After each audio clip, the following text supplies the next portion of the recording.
And move my little window.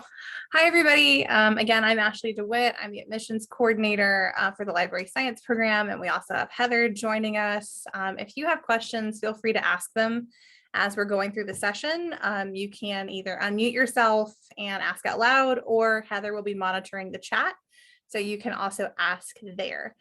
We expect the presentation to take about 20-25 minutes, and then we'll have plenty of time for questions.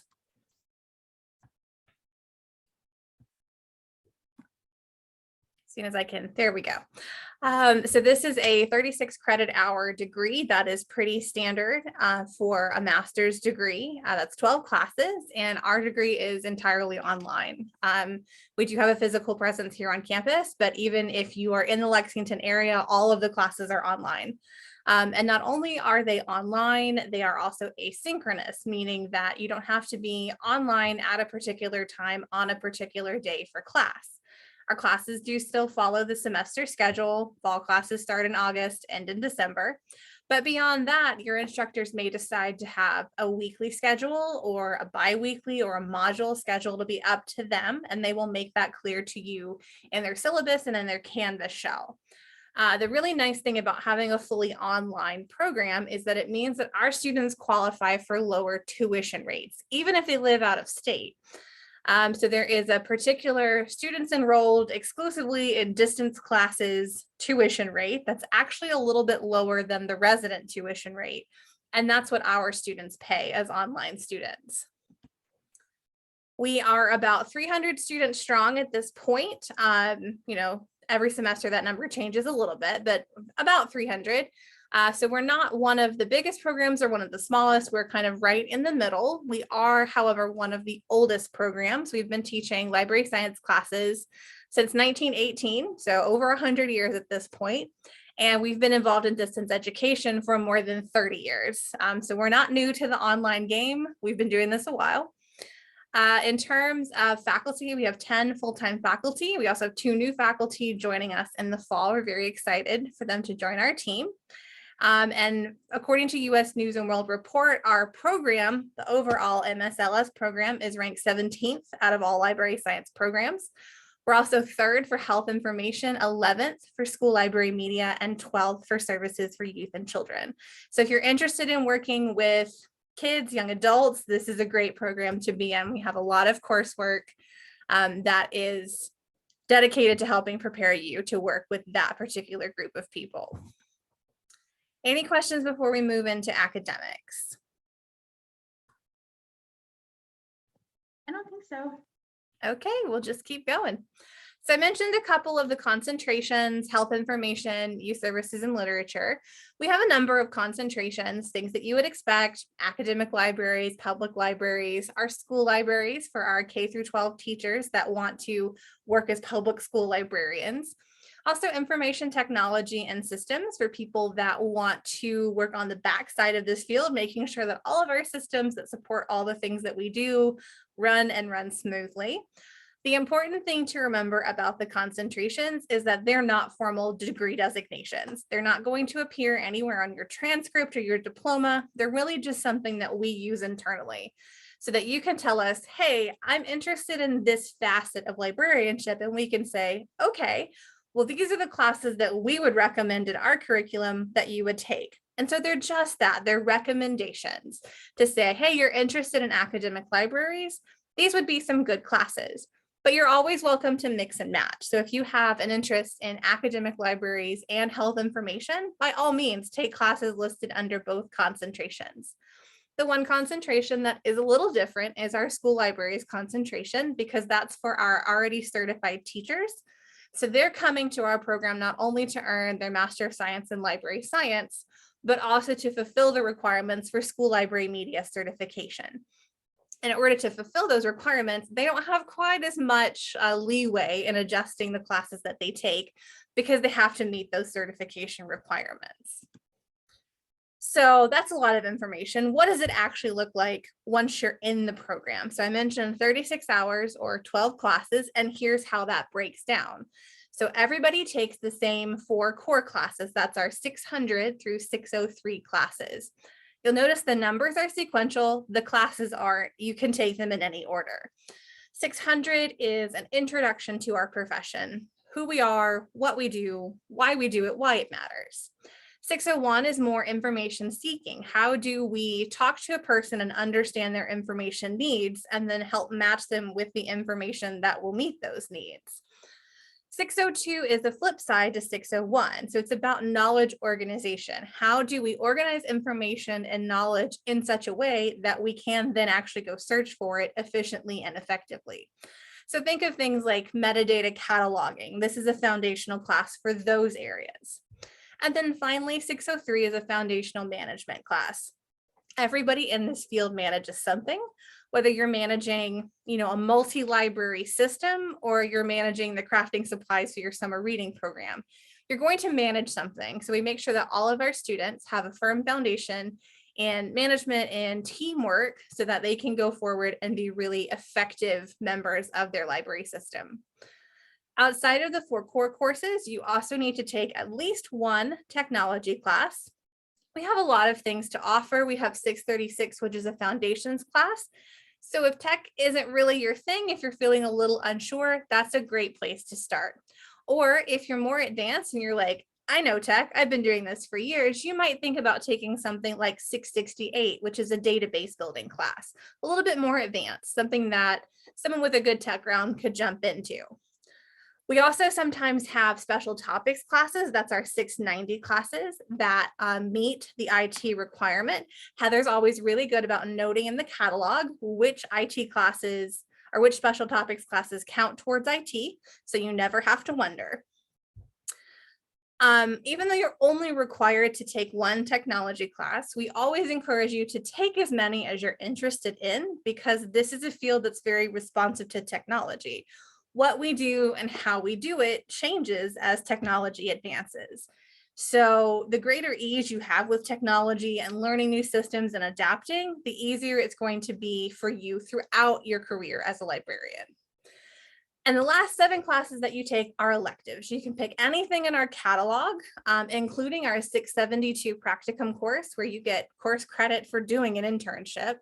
And then also our 695, which is an independent study. So if you're really interested in some aspect of librarianship and we don't have a standalone class on it, you can design your own class under the supervision of one of our full-time faculty. Excuse me. In both cases, for the 672 and the 695, you should plan to complete all of your core classes first, ideally 6 of your 12 classes, before you start thinking about doing those 2 classes. So have a good firm foundation in the field and then go do some independent work. Some of the other electives that we offer are things like 612, Youth Literature for a Diverse Society, 645, Public Library, 646, Academic Libraries. And note that this is not an exhaustive list. Of course, we have more electives than this, but this is just to give you an idea of some of the options that we have available. I also mentioned those 690 classes. So for instance, this summer, we have a 690 class on intellectual freedom. So those classes are a great way to test out new topics. That's where we test out new courses. And so it's always a good idea every semester to look at the 690 classes and see what might be on offer, because it may be something brand new that you didn't know that you had an interest in until you saw there was a class on it.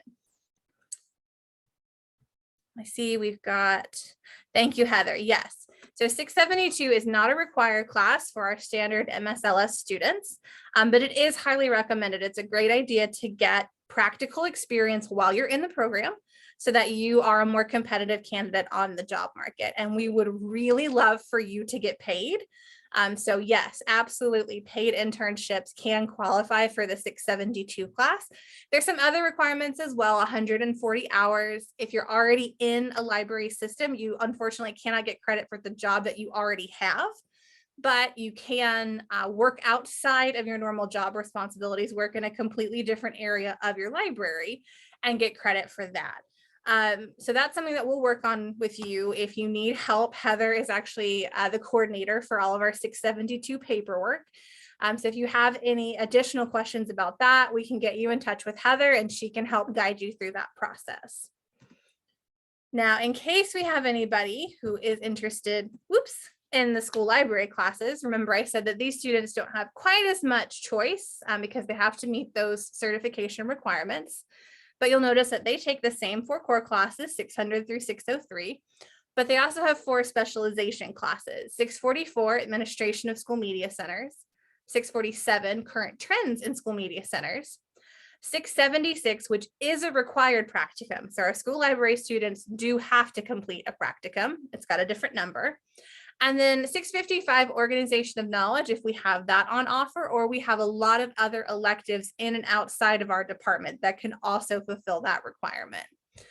So outside the 4 core and the 4 specializations, our school library students also take 2 literature classes. And we have at this point 4 on offer, and then 2 technology classes, one that's required, 648, Technology in School Media Centers, and then another one of their choice. Now, before I get into student opportunities, that was a lot of information. So does anybody have any questions? I have several questions, but I'm wondering if maybe I should just wait till the end. Samantha, we can go either way. It doesn't matter. Okay, I'll just wait till the end because I might gather more, and I'm making a little note of all my questions. Yeah, that's perfect. Okay, great.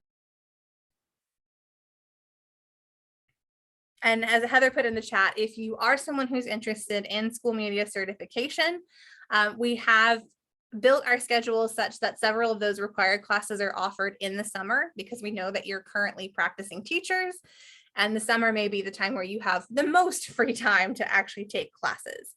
So we try to schedule the classes in a way that will be helpful for you. So one of the most unique things about our program is alternative spring break. This is something that we started in 2011 and have managed to do every year since, including during our pandemic years. And so what happens is we send 8 to 10 students to Washington, D.C. or Bethesda, Maryland, and they intern at some of the leading institutions in our field, Smithsonian Libraries and Archives or the National Library of Medicine. Now, of course, in the middle of the pandemic, we had to shift to virtual internships. Nobody could travel, but we are very, very hopeful that spring 2023, our next program will be back in person. So I am the coordinator for this program. I work with our sites and I will be reaching out to them in probably the next 4 to 6 weeks to confirm which will be hosting our students for spring 2023. So the application process for alternative spring break opens mid-fall, usually by the winter break, sometime in December. The institutions have chosen their participants. We announced that. And then you actually do the internship during the university spring break, which is usually the 2nd or 3rd week of March. The projects really, really range. And don't be fooled, just because it's National Library of Medicine doesn't mean that you need a background in health science. A couple of years ago, they had a historic card catalog project that several of our students worked on that was more of a cataloging project than anything to do with health sciences. So again, the projects range, and we highly encourage all of you that would be available that week to apply. It's an excellent way to gain practical experience, to put what you're learning in your classes into practice. Heather and I were able to do this when we were in the program. We interned with Library of Congress at that time. And it's one of my most memorable experiences. Does anybody have questions about alternative spring break?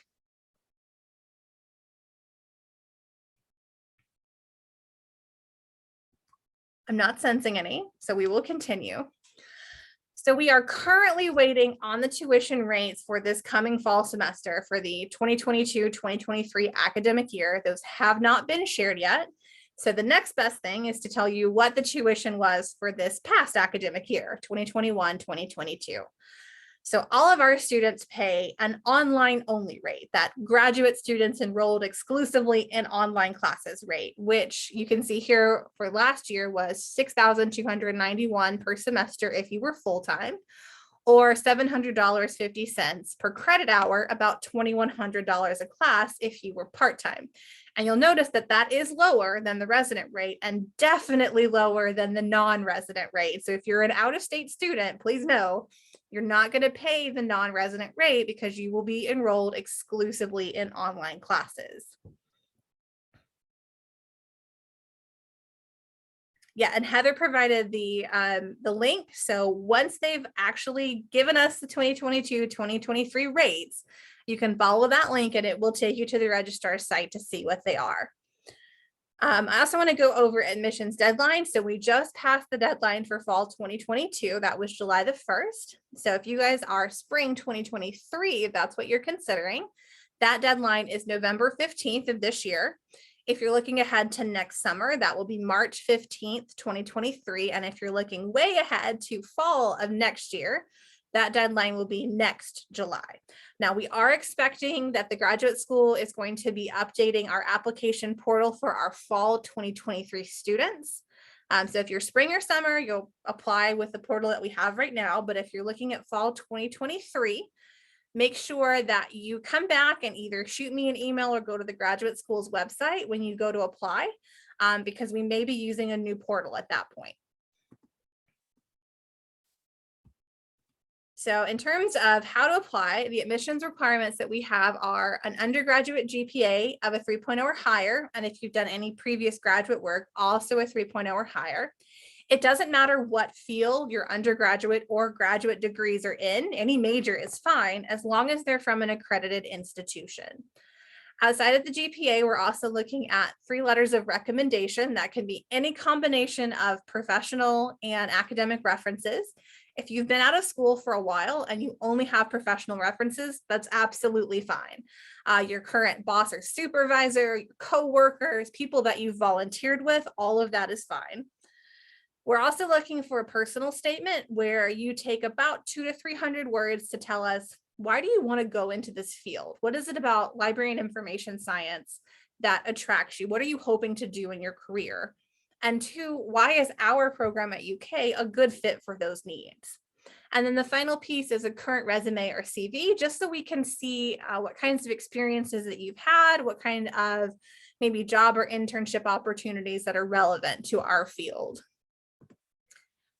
Accessing the application should stay the same, even if they change the portal. There's a lot of different ways to get to it. Some of them involve more clicks than others. This happens to be the most direct way.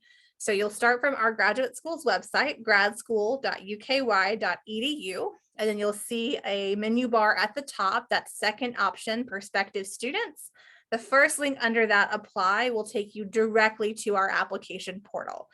You'll set up an account and then you will start entering your information. You can save it and come back later, work on it a little bit at a time if that's easier for you.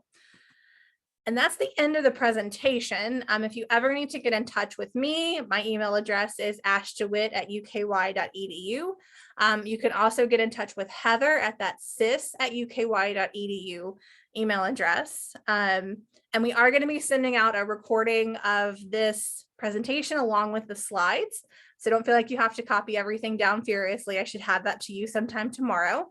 But I'm going to go ahead and stop sharing my screen so we can all see each other and see if anybody has any questions. Samantha, I know you have some, so if you want to get us started. Hi, I'm going to go ahead and start my video just so we have a little bit of face-to-face. I have a list of stuff that I was writing down. Okay, so when is the spring semester start date? Spring semester start date is, I'm going to look it up on my phone because it's early January, sometime around the 11th to the 13th, but I'll look up this exact date for you. Yes, okay. In early January. Okay, early January. And I know this, okay, I knew the application deadline was November 15th, but if there is like an actual date, just so I know, I have 2 little ones at home, so I'm kind of like planning ahead for that. Early January. First day of classes is January 9th for 2023. January 9th. Okay, January 9th, 2023. Okay. And then let's see. So as far as the resume and cover letter, I have been a stay-at-home mom after I graduated with my bachelor's of arts in English. I don't have anything to put on my resume besides changing diapers and play dates. So I mean, time management. Don't discount that. This is actually a question I've gotten before, Samantha. So if for anyone who has like any a period of time where you don't have any professional references, One thing that you can do, and I even used a volunteer library science reference on my resume because I wasn't working. I had like a gap year between undergrad and grad school, and I was moving around a lot. And so I was volunteering at my local library.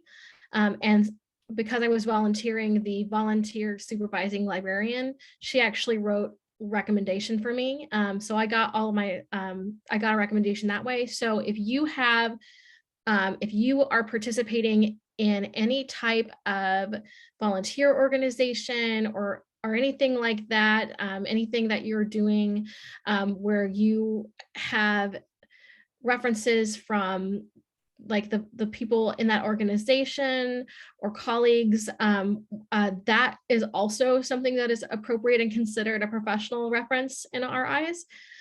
So you can always have that type of experience listed. And the CV or resume, we don't need a cover letter for that for the application. But it doesn't have to be huge. We just want to have like something to have in the system, and do include anything important from your undergraduate experiences, do include any volunteer or other related experiences that you have.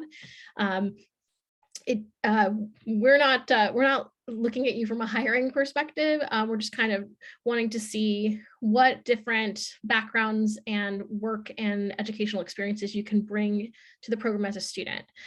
So that would be my recommendation for anybody in that kind of situation.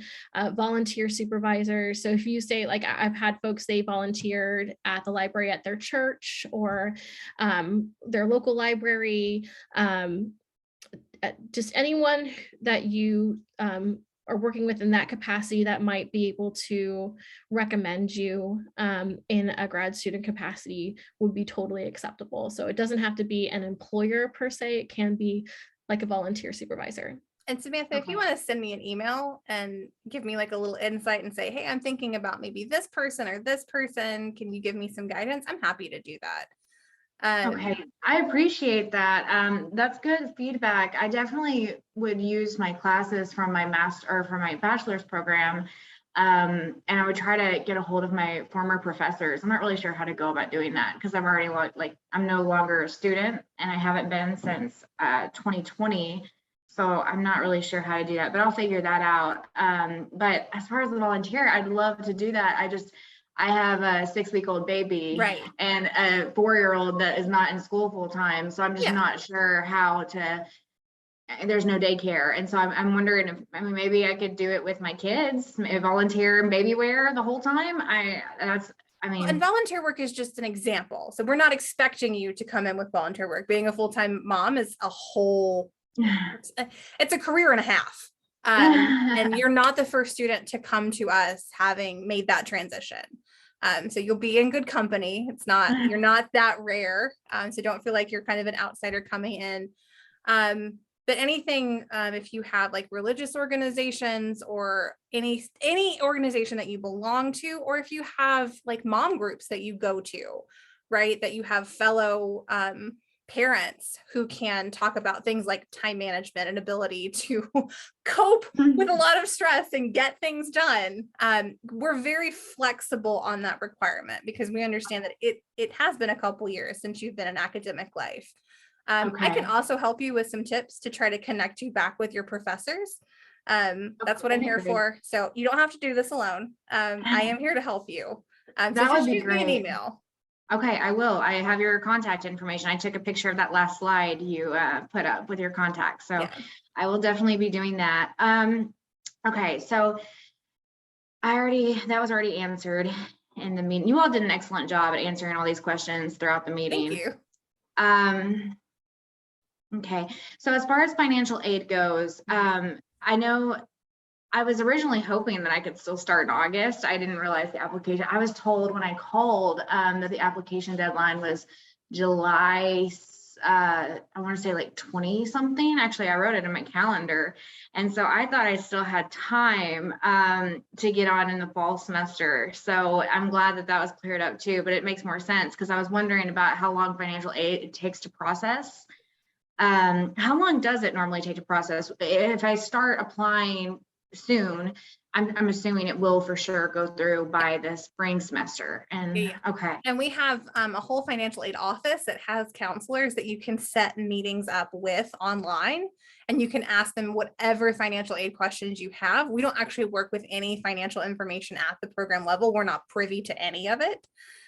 So we always suggest that our students that are interested in like doing a FAFSA or have financial aid questions, follow up with that office directly. One, because it will save you a lot of time than getting routed to like 7 different people. And 2, because they have the best information and can connect you with the best resources. Okay. So as soon as you start that application for spring, I would go ahead and contact the Office of Financial Aid, recognizing that the next 6 weeks, they will be in over their head with people asking questions about fall. So you can go ahead and get in now and ask questions about spring. But the closer you get to August, the more backed up they're going to be. And at that point, I would say try in September if you don't get in touch with them before now. And Heather just put that link I in. see that. All right, thank you. And that link for financial aid, they are pretty good about updating. There's a link there to go to apply for your FAFSA. There is the code you're going to need for UK for when you submit your FAFSA. And they're very good about updating the date ranges that you need to receive things in. So for everything for summer is just closed up, but fall and spring, you should be able to, when you're applying, go ahead and send your FAFSA and they'll get it right away. And then you can follow up with them about financial aid rewards, etc. Yeah. Okay. And Samantha, the discrepancy in the admission states, the graduate school can accept students up until a month before the semester starts. Individual programs have different deadlines. That makes sense. Yeah. Okay, so, okay, the Library of Science just happens to be, I guess, an earlier deadline. Yeah. Okay, well, that makes sense. That's good to have that cleared up. That's a bummer, but it makes sense. Well, and Samantha emailed me because we might be able to work something out for fall because we do have like a week. I'll before the email graduate you. school's deadline. We might be able to eke you in, but if not, we can plan for spring. Okay, yes, definitely. I will definitely plan for spring, but I will email you after this to keep me on your mind. Yeah. So you I just got keep me you. on your mind. Okay, so how many online classes per week do we need to attend? Is it, I did my bachelor's degree online, and I remember it was like 1 class a week. Is it the same kind of thing, or is it like no? Okay. So we're asynchronous, meaning that there is no, I have to be online at this day on this time. Oh. There's none of Okay. that. Oh, So wow. the classes follow the semester schedule. Fall semester will start mid-August, it will end mid-December. And then how a lot of our classes are set up is kind of a weekly system. So they'll say our week starts on Monday and it ends on Sunday. And by the end of the week, you need to have these things done. All your assignments. And so right. it's up to you to find that time during the week, however that works best for you. It's really flexible, which is nice. It also requires really good time management, which I know you have. That is a relief to hear, because I was expecting my husband's and his master's degree for a separate thing.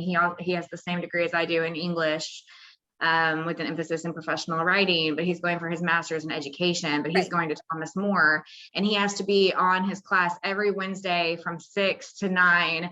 And so like I have to keep the kids during that time. And it's we don't just, have I was any just of like, that.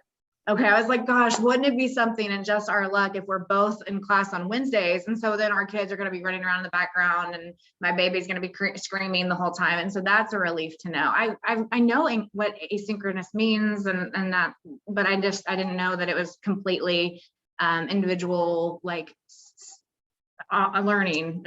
So that's good to know. And you'll have ways to interact with your peers and your instructor, discussion boards, activities, and like. But it is the most flexible way to learn because a lot of our students are like you. They've got a lot of demands on their time. And a schedule that you could commit to in August is not the schedule you can commit to in October. And we understand that. How often are the professors available? Do they have office hours like they would at a, okay. And That's you can great. always schedule meetings outside of those. Every instructor will say, these are my set office hours, but if that doesn't work for you, email me and we will come up with a mutually beneficial time. Okay, You're great. here. I mean, we're physically located on campus too. So if you ever felt like taking a trip to campus, you're welcome to do that. But We live in Sadieville, which is right on the outskirts of Georgetown, so Yeah. it's not too far from Lexington. What expertise do the professors have? Are they librarians themselves, or what kind of like experience do they have in this? some of them are more in the research areas. So they research libraries, but they haven't necessarily worked in them. Some of them have worked in libraries, often for many years, and then they come to being professors. A lot of our part-time instructors are current practicing librarians, so you'll get a range as you're taking your classes between the ones that are coming from a more theoretical research perspective versus the ones that are coming from a more practical perspective. Right. Would they, at the end of the program, would they be available to use on applications as references and things of that nature? Just make sure that you set that relationship up while you're in the program and ask Right. them before you put them as a reference. Always Right. good Okay. practice. Yes. Okay, let's see. And then as far as the paid internships go, I like that. I'm gonna have to figure out childcare for that, but will the program coordinators, what you all or someone else be able to help set us up with something like that? Or is that something we're gonna need to find on our own? Because I have looked at job openings for librarians before I started considering this career path, just out of common sense. You know, you need to look to see how open the field is. And I have not seen anything for a paid internship. And maybe I just don't know where to look. And so how common is that? And would you all be able to help find those? Heather, do you want to field that one? Yeah, so I can speak to, I know at least in Kentucky, we've had ongoing relationships with like the Keeneland Library, which is here in Lexington, and other locations. What typically happens with prospective employers wanting to have our students for internships, sorry, we've got dogs barking here, is that, one second. That's okay. So some of this is on you to find things that are local to you, but Heather can also help guide that process and give you ideas of where to start. Okay. So, yeah, and I get those from employers and we'll share them on the email list. Mm-hmm. And so that's pretty frequent that we receive. Okay. That's great. Okay. Let's see. I told y'all I had questions. I'm a question kind of gal. So, so after the completion of the program, will you all be able to help in job placement? Do you still have those connections to offer or to help find job openings and things like that? Because when I have done my research, I haven't seen tons and tons of openings, especially for public librarians, because I'm not going to go for school librarian. And so do you know if there's any job placement assistance? So we don't have it at the program level, but we have a Stuckert Career Center, and there's someone specific to graduate students whose name escapes me at the moment, but we can put you in touch with her. But also the KDLA job list, Kentucky Department of Libraries and Archives. I didn't look there. You would think that would be the first thing that popped up on my search. And this is a case where a practicum can be really helpful. So if we can get you into a practicum in a local library, you're already known in that system. You'll start to get, you might know when positions are opening even before they've been announced. And so you can start preparing. I will say, if there's any possibility of you either moving or working in a surrounding county, you will open up your prospects a lot more. As you can imagine, Fayette County is saturated. We have so many credentialed librarians here between Transy and UK and BCTC and our public library system, and the fact that the library school is here. So Lexington's a hard market to break into, but sometimes Scott County or Bourbon, the surrounding counties, can be a little bit easier because it's not quite so saturated, but then their library systems are a little bit smaller. And Heather put the link to the Career Center. Thank you, Heather. And the job list too. Yay. So Samantha, no, there's not formal career placement. Hopefully I'm not dying at the end of the program. But there are resources available that we can connect you with to make sure that this is something that you're working on throughout the time that you're taking classes and not just your last semester, so that you're really prepared and really engaged and networked and can make the most of it. That sounds wonderful. Okay, sorry. For some reason your connection's been lagging, so I want to check the weather outside, but everything's fine. So it's just my Wi-Fi probably. Transferring credits. That was just a short note to myself that I wanted to talk about. So will credits transfer over to make the program shorter, or is that usually not how it works? No. Okay. Only if they come from other ALA accredited library science programs. Okay. Okay, that's good to know. How long does it take for my credit? Or I guess it wouldn't be a matter of credits rolling over as much as it would just be obtaining my transcripts and making sure that I am qualified to be accepted into the program. So how long does that normally take? Once I get a hold of my university, is that something I would do? Is that something that you all would reach out to the university? How does that work? So you put your transcript in the application. So okay. either you can scan a paper copy that you have, or most students, even once you're no longer part of the university, you still have access to like an unofficial student copy. That's typically okay, as long as it has your name and the institution's name on it. And really what we're looking for at that point is just to make sure that A, you finished, and B, your degree got awarded. And so you'll actually upload that into your application. So it's mostly just the transcript. Will I need a copy of my diploma, my degree as well, or would it only be the transcript? Okay. Because your transcript should have a degree conferred date on it, where it will list the degree that you earned and the date that you earned it. And that's what we're really looking for. Okay. Well, that is actually all my questions. We just worked through all of them. So thank you all very much. I'm glad that we can answer them. Louisa, Daniela, do either of you have questions? Daniela, this might have all been review for you.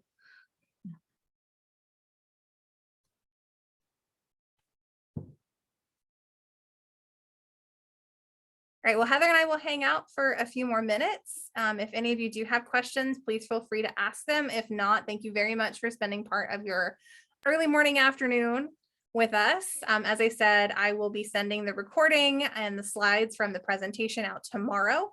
And you can always follow up with me or Heather if you find that you have questions. Thank you very much. I will be sending you an email, Ashley, soon after this, and I'll probably be applying today. So okay, Samantha, I will be in touch with you probably after lunch when I get home. But we will hopefully manage to get you in for the fall semester. And if not, I will shepherd you through the process for spring. Well, thank you so much. That'd be lovely. Have a good day. You're welcome. Bye-bye. Bye. I did get a very nice question from someone in the chat that we didn't necessarily go over, but it's a good question about how many classes can I take, or how long is the program? And so our program, you can take classes, you have up to 6 years to complete the degree. Most students don't take a full 6 years. They usually graduate in 2 to 3 years. And you can take classes part-time or full-time. So part-time would be 1 or 2 classes, and then full-time status would be 3 or more classes, 3 being a full-time load for a grad student. So we don't lock you into a specific course rate. So I know some programs are very much, you are enrolling your first semester as a part-time student, taking 2 classes, you're locked in, you have to take 2 classes, that's your cohort. We don't follow that type of model. So you can start with 2 classes, and if you feel like you could take more your next semester, you can register for 3. If you need to drop down to 1 class, that's fine too. We also have options for if something is happening in your personal or professional life where you need to request a leave of absence. That is a possibility as well. And there's just so many resources, just a great deal of them that we certainly didn't have time to mention in this session. But if you're interested in knowing more, I did leave the links for the Stucker Career Center as well as ALA job list in the chat. Those are excellent resources if you're looking into library positions. So I recommend those, and the KDLA job list, as Ashley mentioned, I put that link there as well. We also have a number of campus, or I shouldn't say campus-based resources, university-based resources who have a full online presence as well. UK Libraries is a huge one. So that's something that as a student you have full access to using your university ID. And then we also have a disability resource center. So if you have academic accommodation needs, there's that. The counseling services has services for online students. There's a lot of different things that are kind of encapsulated with being part of the University of Kentucky as a grad student, whether you are here in the state or not, you're part of the Big Blue community. So just know that there are additional resources. And if you have questions about any of those, about admissions, please contact Ashley or I after the session, and we are more than happy to follow up and answer those additional questions. As far as the classes and the full-time workload, is that per semester or is that all at once? Like, would you be taking 3 classes at the same time, or would it be each semester? Did the classes last the whole semester, or are they shorter classes? No, they're whole semester classes. So if you were Okay. full-time for a semester, that would be 3 classes concurrently during that semester. So you'd be taking like 600, 601, and 602 all together at the same time. The nice thing about that is that it does spread the work out. So you're not trying to cram 16 weeks of content into 4 weeks. That's what I'm used to. So that's nice. So it's more spread out than that. It's a little bit easier to stay current. And like Heather said, you can start with 2 classes or 1 class and then adjust accordingly the next semester. So if 2 classes was perfect, you can just stay with 2 classes. Or if that was too much, you can go to 1. Or if you want more, you can go to 3. We leave pacing up to you. Do you all happen to know, just off the top of your heads, what the timeline looks like if you take 2 classes versus 3? You take 2 classes each fall and spring semester, you'll finish in 3 years. If you take 3 classes each fall and spring semester, you'll finish in 2 years. Okay, that's good to know. I hope to take 3, but we'll just see how that goes. I guess I could also start out taking 3, and if I realize I bit off more than I could chew, I could go back and say two classes the next semester. Yeah. And Samantha, you can also take 2 if you commit to taking classes in the summer. And if you take 2 in the fall, 2 in the spring, 2 in the summer, you will also finish in 2 years. And I would want to work throughout the summer. I've never, I went to Grand Canyon University previously, and they didn't really offer many breaks. And so they wanted you just to kind of stay in school year round. And so I would probably want to sign up for the summer classes. Are those available pretty easily, or is it sometimes hard to get into the summer classes because only some are offered throughout the summer? So summer classes have more limited offerings. We don't offer the like range of electives that we would have in the fall and the spring, but we usually have at least 2 of the course, sometimes all 4 of them, the technology intro class 636, and then a handful of electives. And if you just let us know that you're planning to take summer classes when you start, Heather does a great job of letting all of our incoming students know, hey, if you want to take summer classes, this would be a great way to plan your classes out so that you can finish the degree in the time that you want to and have the most choice in electives. So we'll shepherd you, Samantha, don't worry. Okay, great. Thank you so much. I'm gonna sign off. Have a we're glad that you can join us, and I'll look for that email. Yes, thank you. Louisa, Daniela, any final questions before we say goodbye for the session? Hey, can you hear me? Yes, I can hear you. Can you hear me? Yes. Okay, thank you for everything. No, I don't have any questions. I'm sorry, I'm sick right now. Oh. So, but no, I don't have any questions. I'm waiting for my application. Yeah. Hopefully it'll be back to you soon, Daniela. I did pass it on. But we hope you feel better soon. Take care. Yeah, thank you. I just reply your email. So okay. Yeah. Thank you. You're very welcome. We hope you both have a great day, and I will send this Ashley, report can I out. ask a question? Oh I'm yeah, sorry. Louisa, go ahead. And I apologize that I don't have my camera on. I was having some computer issues this morning, so I apologize for that. I know you said that the tuition hasn't been posted yet. Do you have a ballpark of maybe when they were thinking to have that? So we were expecting it would already be up. Oh, okay. Because Okay. normally it comes out like the first week of July. Okay. But I do think our budget got approved maybe a week or two later than it normally does, and that usually is what triggers this. Okay. So fingers crossed, in the next 1 or 2 weeks, we will Oh. have it up. It is unusual that it's not already posted. Yes, I would be definitely expecting it before August because billing goes out. Yeah. And they're supposed to have everything posted before then. The best way to check, I would just check beginning and like end of every week on that registrar page, directly click the tuition and fees link, because that's where it will post. That's what I've been doing every day, hoping that because we're waiting too, because Okay. it's important for us to know, because we advise students about how much financial aid they need to take and answer those questions. So we'll be looking for it also, but that'll be where it posts. Okay. And do you typically see a large percentage change tuition year over year? Like it's probably going to be pretty comparable to what it was last year, I'd Yeah, imagine. I haven't in the how many years have I been at this university? 11 or 12. Yeah. I haven't seen it change more than maybe $100-$150 from one Okay. semester, one academic year to the next. Okay. So it's usually a very modest increase. Now, historically, who knows? Right. None of us can predict things like that, but I wouldn't expect it to be a significant jump. And Okay. again, you'll be at that online only rate. So that is a little bit of a savings there off of even in-state tuition. Okay.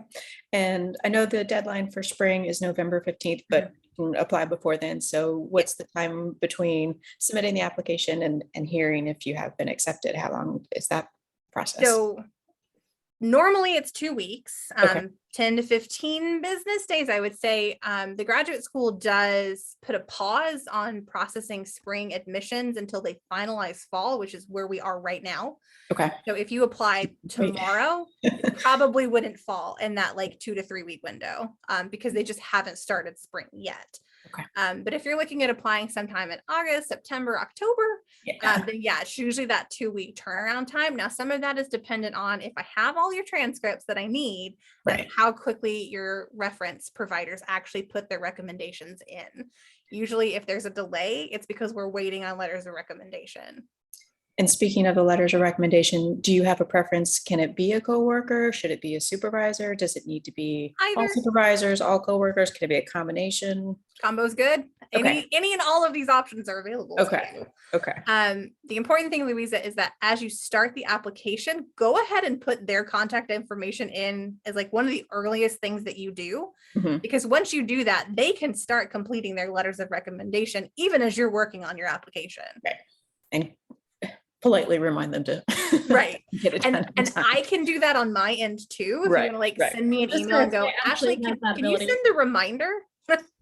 Pick people who will do it and don't need the reminders, hopefully. Yeah. So, okay. I think those were all kind of the logistical questions that came to mind, but as the other lady said, thank you for a thorough presentation. You answered a lot of the questions just in the presentation as is, so thank you. I'm glad to hear that. And if you think of anything else, just shoot me an email. I'm always Yes, happy to of help. course. I will do so. All right, well, thank you. I appreciate it. Thank you very much. Have a good day. You too. Bye. Bye. Bye.